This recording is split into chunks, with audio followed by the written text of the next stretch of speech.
बिस्मिल्लाहिर्रहमानिर्रहीम अस्सलाम वालेकुम वरहमतुल्लाहि वबरकातुहू। मैं छोटा जिहा फाना तो आपको दिखांदा पिया जिंदे विच मुख्तलिफ जानवर हैं और इंदे विचों जड़े हैं चंगा भला अल्लाह से इन्हां को मुनाफा देना पे खास तौर से दुध वास्ते बेहतरीन ये जड़ी गां बैठी है ना, मेरे को इनकी तबीयत ख़राब भी लगती है, लेकिन डॉक्टर आना पे चेक करे सन। ये फ्रीजन दूजी है, वो भी फ्रीजन है माशाल्लाह। ये अली ये भी फ्रीजन है। कितने दफ़ा इन्ना दूध कट दो? कितने दफ़ा दूध? 2 दफ़ा। अच्छा अच्छा, इन सवेरे शाम इनका दूध कट दें, ठीक है ना। बाज वजन जड़ा कि 3 टाइम देने, और मैं सुने कि 20 लीटर भी होंगे। अच्छा, ये भी एक फ्रीजन है, लेकिन गर्मी की वजह तो जड़ा ना बहुत ज़्यादा साफ ही गिनती है। वो सामने खड़ी है लाल रंग की, वो शायद गालबन जर्सी है, क्रॉस है। इन्होंने जानवरों वास्ते मसला यह जड़ा कि गर्मी खास तौर पर गर्मी को नहीं बर्दाश्त कर सकते। इन्हों की हालत तुम देते पे सो ये खड़ी है। इन्हें आल्हा भी चंगा भला है। कितना की देंगे ये जी है? 1 टाइम 9 किलो एक टाइम, शाम को भी 9 किलो। उत्ते पक्खा लगे खड़ा, फवारे भी लगे खड़ा, फवारे चलते नहीं चलाओ।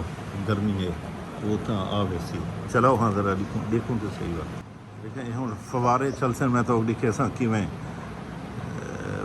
गए हैं मोटर जी है बटन सटन। देखो डायरैक्ट इन्हों जानवरों के उत्ते पानी आसी। हाँ ये देखा किमें फिलहाल एक ही चीज़ है पानी, तो जूं जूं ज़्यादा किसी और दूजे ही आता पे। ठीक है गुड, ये ज़बरदस्त ठीक है जी। इन्होंने तो पानी ढाना पे, पक्का भी नाल चलता करे।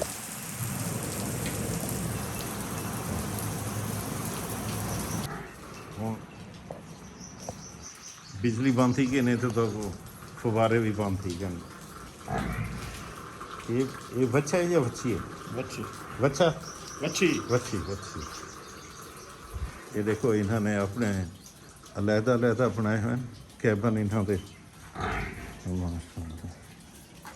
ये था कट्टी है, ये भी कट्टी है। ये तो देसी गां लगती है मेरे को। ये देसी है ना?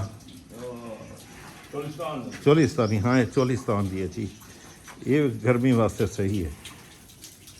ये माशाल्लाह ये मंझी खड़े वो जड़ी मांझ खड़ी है ना, वो मारन वास्ते पे क्या करें। ये परेशान पे थी कि भाई कौन अजनबी बंदा आ गया।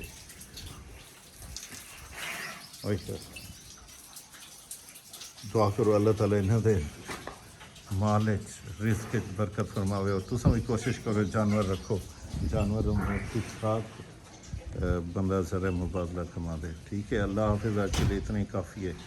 सब वास्ते दुआ करो कि अल्लाह पाक सब दे रिज़्क़ बरकत फरमावे। अस्सलाम वालेकुम वरहमतुल्लाहि वबरकातुहू।